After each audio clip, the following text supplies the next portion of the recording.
Bonjour,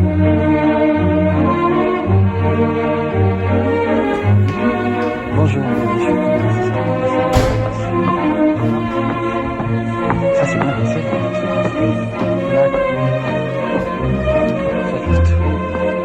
Bonjour là. Émilie. Merci.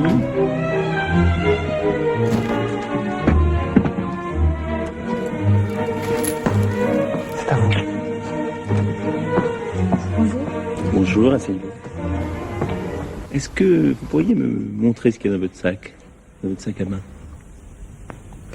En fait, vous voulez que je vide mon sac?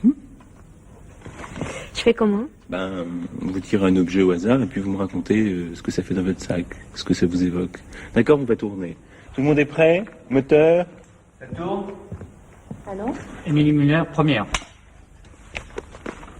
Bon, j'y vais là. Vous savez, il n'y a rien d'extraordinaire.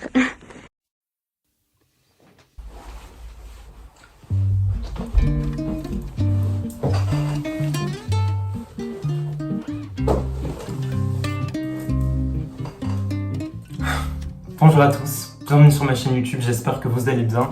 Aujourd'hui on se retrouve enfin pour une nouvelle vidéo après un mois d'absence sur YouTube. Voilà, je suis désolé, je suppose que vous n'avez pas trop remarqué mon absence, mais en tout cas sachez que j'avais très envie de revenir auprès de vous. Je me suis rendu compte que quand je fais des vidéos sur commande, c'est-à-dire que quand je programme une vidéo, j'arrive pas à la filmer, ça fonctionne pas chez moi. Et en fait, je remarque que chacune de mes vidéos naît à chaque fois d'une impulsion. Et voilà, j'ai un rapport très pulsionnel à la vidéo, c'est-à-dire qu'il faut que je pose ma caméra et que je commence à parler et que je parte un peu en impro parce que si je programme un peu, ça fonctionne pas chez moi. Aujourd'hui, comme vous avez pu le voir dans le titre, je fais un What's in my bag littéraire. Alors, je sais pas très bien comment je vais appeler cette vidéo, mais j'ai eu en tête en What's in my bag littéraire. Je vous avoue que cette vidéo est un peu mensongère, ce titre est un peu mensonger parce que ça va pas être trop ça finalement. Je vais juste faire un What's in my bag en espérant que vous apprendrez un peu à me connaître. En fait, c'est un peu un... En fait, je me suis dit, bon, pour vous expliquer, cette vidéo naît d'une conversation que j'ai eue avec mon amie Emma ce matin. D'ailleurs, coucou Emma si tu passes par là. Mais en gros, on parlait et à un moment donné, je parle de mon sac. Et je dis, ouais, mon sac, c'est vraiment l'endroit le plus aléatoire de ma vie. Et elle me dit, ouais, faisons une vidéo. Et je pense qu'elle me disait ça un peu de manière ironique, avec un peu d'humour. Et je me suis dit que ça pouvait être franchement une super bonne idée. Alors je sais que les What's in my bag, c'est le YouTube de 2012, mais je suis pour réanimer ce YouTube.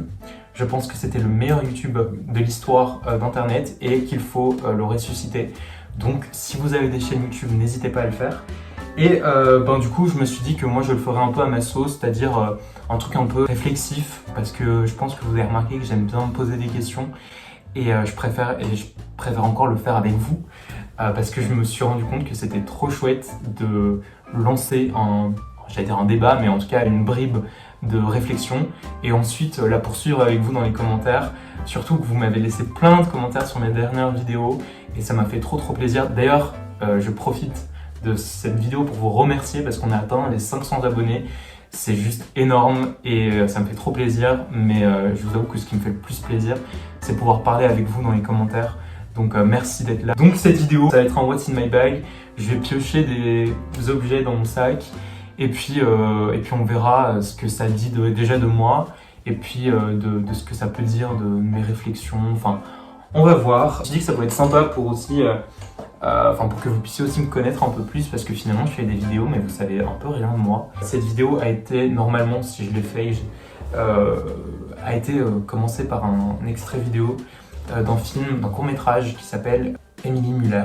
Alors j'ai oublié le nom du réalisateur, je vais vous l'afficher, mais c'est un court-métrage que je trouve sublime. Voilà, je me suis permis de reprendre un extrait du film. Je sais pas si j'ai le droit de faire ça, mais bon, je le fais quand même. Mais en tout cas, je peux que vous inviter à aller voir ce court-métrage. Il est sublime et voilà, je vous le recommande. Je mettrai le lien du court-métrage dans la description, il est accessible sur YouTube. Donc voilà. Donc c'est parti. Voilà, je vous avoue que tantôt j'en ai parlé du coup avec Emma et elle m'a dit c'est une bonne idée, mais par contre il faut que tu sois sincère, faut pas que tu rajoutes des choses. Du coup, c'est ce que j'ai fait, c'est vraiment mon sac brut.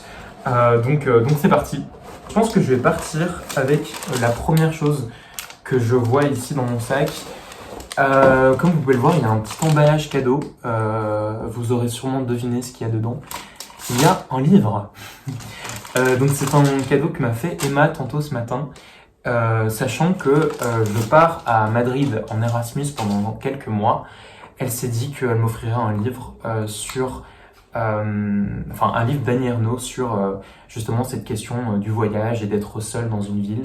Alors je sais pas si vous connaissez ce livre, ça s'appelle Journal du dehors, donc d'Annie Ernaux. Annie Ernaux, c'est une autrice que j'ai envie de lire depuis très longtemps, mais que je n'ai jamais lu. Donc je suis trop content de pouvoir enfin d'avoir eu l'opportunité de la découvrir. Sachant qu'en plus, c'est vraiment le livre parfait pour moi en ce moment. Vraiment, merci Emma, tu t'as touché vraiment, t'étais en plein dedans. Mais en gros, donc comme je vous l'expliquais, je pars à Madrid là dans quelques jours, dans 10 jours à peu près. Et en fait, je vais partir en Erasmus solo dans un pays que je connais pas, dans une université que je connais pas. Enfin, ça va être vraiment une expérience totale de la découverte, mais aussi de la solitude. Je pense que c'est la première fois que je vais me retrouver seul, vraiment avec moi-même. Et j'ai un peu un appel en ce moment d'œuvres culturelles autour justement de ce sujet-là, celui de la solitude, mais de la solitude qui se vit dans une ville, dans un pays étranger. C'est d'ailleurs le thème d'une vidéo qui va bientôt sortir normalement. J'ai très envie de faire une vidéo 7 jours, 7 films sur le thème de l'errance au cinéma. Donc j'espère que cette vidéo va pouvoir voir le jour. En tout cas, je vais essayer de m'y mettre. Mais enfin soit, Emma m'offre ce livre qui tombe à pic et j'ai très envie de m'y plonger. C'est un sujet qui m'intéresse beaucoup, le sujet de...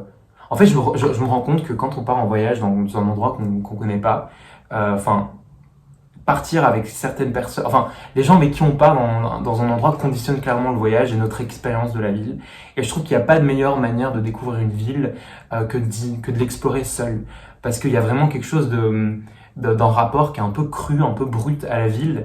Tandis que quand on est avec des gens, je trouve qu'il y a un peu un filtre, il y a un peu quelque chose qui nous sépare. Et quand on est seul, finalement, on se livre, on s'abandonne à la ville.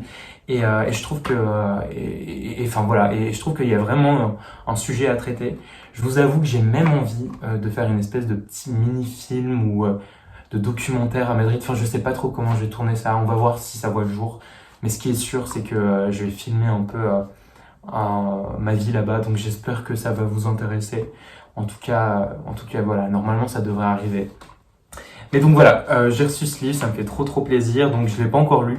J'ai juste, par curiosité, ouvert une page au hasard tantôt.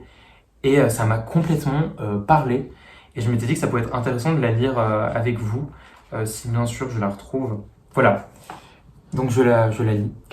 Pourquoi je raconte, décris cette scène comme d'autres qui figurent dans ces pages? Qu'est-ce que je cherche à toute force dans la réalité? Le sens? Souvent, mais pas toujours. Par habitude intellectuelle, apprise, de ne pas s'abandonner seulement à la sensation, la mettre au-dessus de soi. Ou bien noter les gestes, les attitudes, les paroles des gens que je rencontre me donnent l'illusion d'être proche d'eux. Je ne leur parle pas, je les regarde et les écoute seulement. Mais l'émotion qu'ils me laissent est une chose réelle. Peut-être que je cherche quelque chose sur moi à travers eux, leur façon de se tenir, leur conversation. J'ai vraiment ouvert la page tantôt et je suis tombé là-dessus et je me suis dit, c'est génial, c'est vraiment ce qu'il me faut. Enfin bref, du coup voilà le premier objet que je trouve dans ce film, dans mon sac. Ensuite, j'ai envie de vous parler donc de ce que j'ai envie de lire en ce moment. C'est vraiment un livre que j'ai glissé ce matin dans mon sac, mais je viens tout juste de lire en fait Les Mémoires d'Adrien. Je l'ai fini hier. D'ailleurs, il faut absolument que je vous en parle dans un bilan culturel. Et donc, je me suis dit que ma prochaine lecture pouvait être Édipe Roi de Sophocle. C'est une pièce que je veux lire depuis des années et je ne l'ai toujours pas fait. C'est vraiment le genre de pièce qui est fondatrice dans l'histoire du théâtre et qui me semble qu'il faut avoir lu, même pour comprendre, ou en tout cas pour mieux saisir les siècles de théâtre qui viennent après. Surtout que les pièces de Sophocle et de manière générale les pièces de l'Antiquité sont des pièces qui sont souvent réadaptées au XXe siècle Et je me suis dit qu'avant de lire les adaptations, c'était peut-être mieux de partir de la source. Et voilà, je suis trop curieux d'enfin m'attaquer au texte, parce que bon, Édipe, c'est un peu ce personnage, enfin c'est un peu l'un de ces grandes figures littéraires dans l'histoire mondiale de la littérature. C'est un personnage presque mythique, enfin littéralement oui. Et en même temps, on le connaît, mais je le connais, mais sans vraiment l'avoir rencontré dans son histoire d'origine. Donc j'ai fort hâte de découvrir ça. Surtout que j'ai l'impression que ça va me pouvoir, je crois que je vais pouvoir enchaîner avec Antigone, toujours de Sophocle, qui est, je crois, le deuxième, le volet qui vient après Édipe Roi. Et Antigone, par contre, lui, c'est vraiment la pièce. Vous voyez, il y a des pièces comme ça, il y a des noms comme ça, des noms de livres, des titres qui vous appellent. Et vraiment, Antigone, ça le fait pour moi. Rien que dans la sonorité, dans ce que ça m'évoque déjà, rien que par le son. Voilà, j'ai très envie ça fait des années que ça m'attire, mais presque ça me fascine. J'avais eu ça aussi avec l'insoutenable légèreté de l'être. Je trouve que déjà dans le titre, il y a déjà quelque chose de littéraire dans le titre. Là, pourtant, c'est simplement un nom, mais voilà, ça m'attire beaucoup. Donc, je pense lire ça maintenant, en fait, là, dans les prochains jours. En plus, j'aurai un cours de littérature, j'aurai un cours d'histoire du théâtre à Madrid, donc à partir du Moyen-Âge, je crois. Donc, je me suis dit que ça pouvait être bien aussi de le lire pour ce cours-là. Mais du coup, voilà pour ma lecture du moment. Ensuite, bon, j'ai des mouchoirs, mais c'est pas très intéressant. Je peux peut-être vous parler de ça. Alors, ce carnet-là, c'est un carnet qui a un peu vécu. C'est un carnet où vous pouvez voir qu'est représenté Istanbul, puisque c'est un carnet que j'ai acheté à Istanbul, en fait, il y a quelques années. Et j'en ai fait mon carnet de voyage. À la base, dès que je partais en voyage, je le prenais avec moi et j'écrivais un peu des pensées. Et puis finalement, c'est un peu devenu un carnet de vie où j'écris des pensées quotidiennes et que je glisse toujours dans mon sac. Comme vous pouvez le voir, il est un peu abîmé, mais il est aussi rempli de plein de papiers, de plein de souvenirs.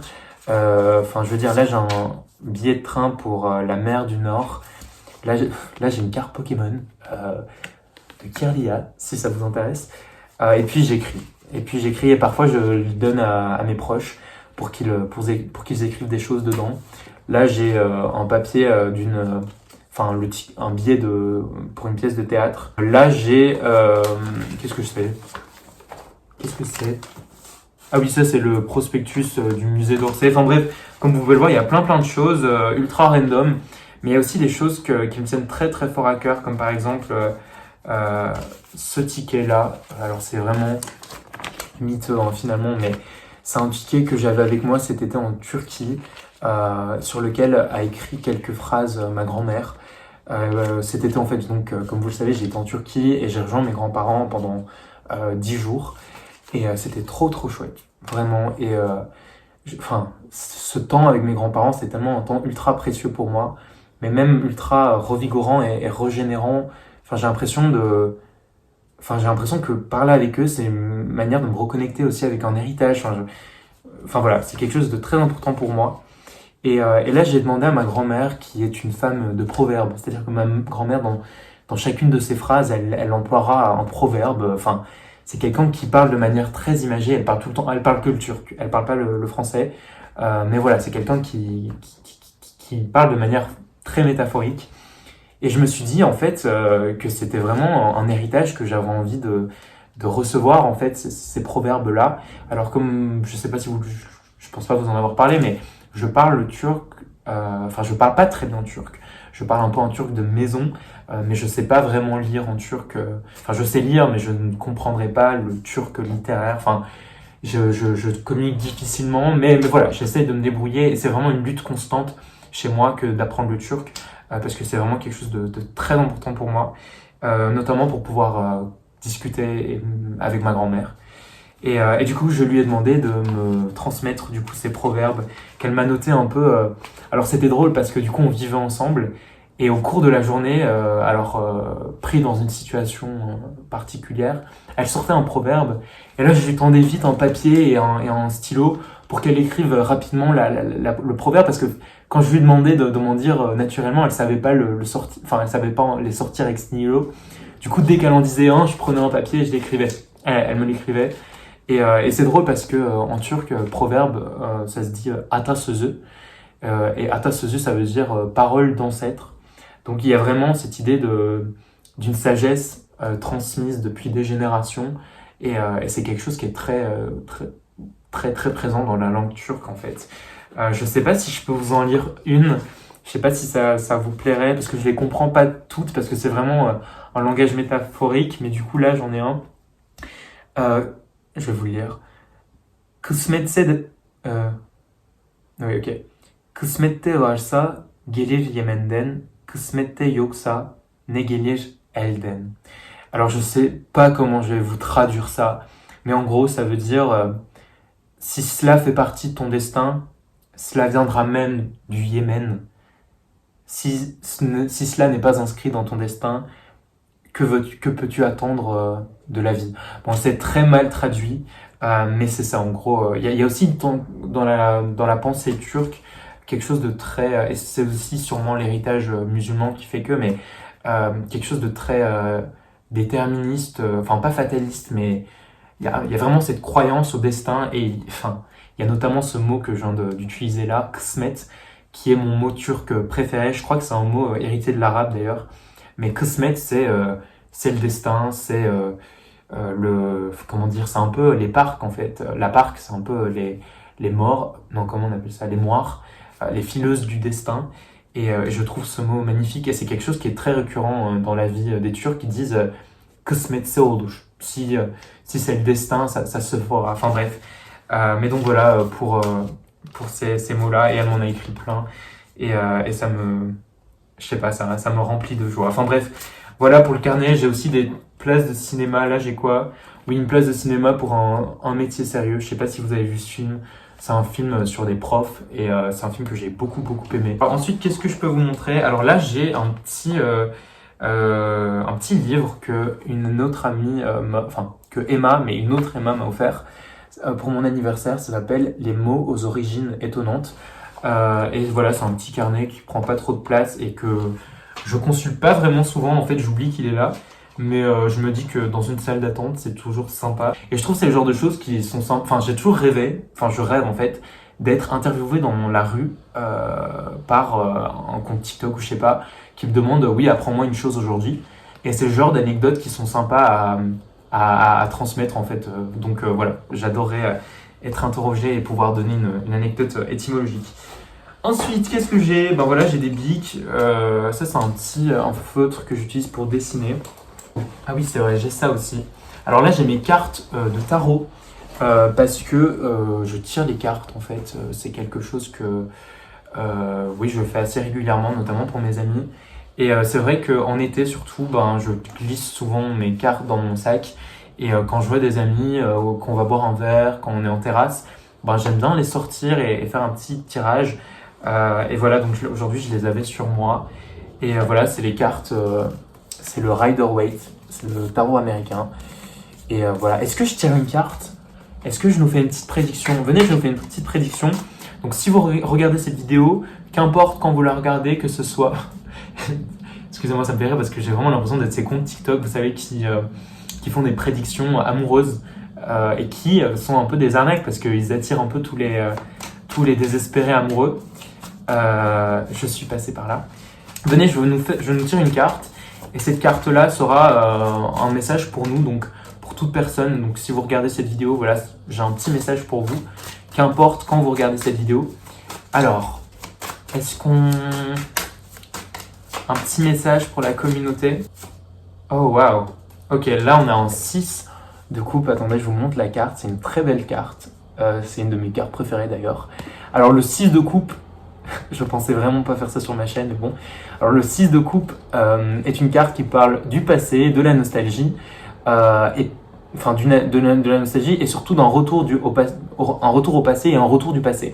Donc, si j'interprète cette carte aujourd'hui, cela signifierait peut-être que dans les prochains jours, soit quelqu'un de votre passé vous recontactera, ou alors vous retomberez sur quelque chose qui de votre passé, ça peut être incarné, un objet, enfin il y a vraiment quelque chose comme un retour au passé qui va se passer dans les prochains jours.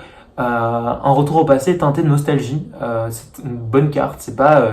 ne vous inquiétez pas, c'est pas une carte du trauma, il va pas y avoir le retour de quelque chose de négatif, mais en tout cas, il va y avoir comme un retour de quelque chose de positif. Voilà, voici ma prédiction. J'espère que ça vous aura plu. Je compte bientôt faire des vidéos tirage sur ma chaîne YouTube. Voilà, bref, je me trouve con, bref. Donc voilà, j'espère que ça vous a plu, ce petit... Donc voilà pour la prédiction, j'espère... Donc voilà pour la prédiction, j'espère qu'elle vous aura plu et que peut-être elle se réalisera. Est-ce que j'ai d'autres choses dans mon sac? Bon, j'ai mon portefeuille, c'est pas très intéressant. J'ai des bics, enfin des stylos roses. Alors, si vous me connaissez, oui, vous savez que j'adore le rose, un peu par, je sais pas, un peu par fantasme, je crois. Je crois que vu que je ne porte pas de rose et que ça ne me va pas, enfin, je me vois mal porter le rose. En tout cas, j'adore avoir des objets roses autour de moi, que ce soit des, je sais pas, des stylos, des plumes. Enfin bref, j'adore le rose. Et du coup, voilà, j'ai toujours des crayons dans mon sac. Et puis c'est tout, voilà mes clés. Donc voilà, je crois que j'ai un peu fait le tour de mon sac. Franchement, je questionne un peu la pertinence de cette vidéo. Je sais même pas si elle a été divertissante. Je voulais faire une vidéo un peu comment dire, réflexive. Ça n'a pas trop été le cas. Voilà, c'est une vidéo un peu chill, un peu divertissante. J'espère que vous aurez passé quand même un beau moment. Et que peut-être vous aurez appris à me connaître un peu plus. Dites-moi vous ce que vous trimballez avec vous quotidiennement dans votre sac. Je suis ultra curieux. Enfin voilà, ça peut être sympa. Et si vous avez une vidéo, enfin si vous avez une chaîne YouTube, n'hésitez pas à faire un What's in my bag. Réanimons ce YouTube là, ressuscitons le YouTube de 2012. Ça pourrait être sympa. En tout cas, c'était fun à faire. Enfin voilà, c'est tout pour cette vidéo. J'espère qu'elle vous a plu. Et voilà, moi je vous dis à bientôt, j'espère, pour une nouvelle vidéo. Voilà, j'ai plein de vidéos en attente, plein d'idées. Et donc j'espère qu'elles verront le jour. Donc voilà, en attendant, prenez soin de vous. Et je vous dis à bientôt. Bisous. Là, ça, c'est un livre d'un écrivain américain. À un moment donné, il explique que sa mère est morte sans avoir jamais rien lu de lui. Vous savez pourquoi? Parce que à chacun de ses livres, il se disait que le prochain sera meilleur. Donc, le digne d'elle. C'est magnifique, non?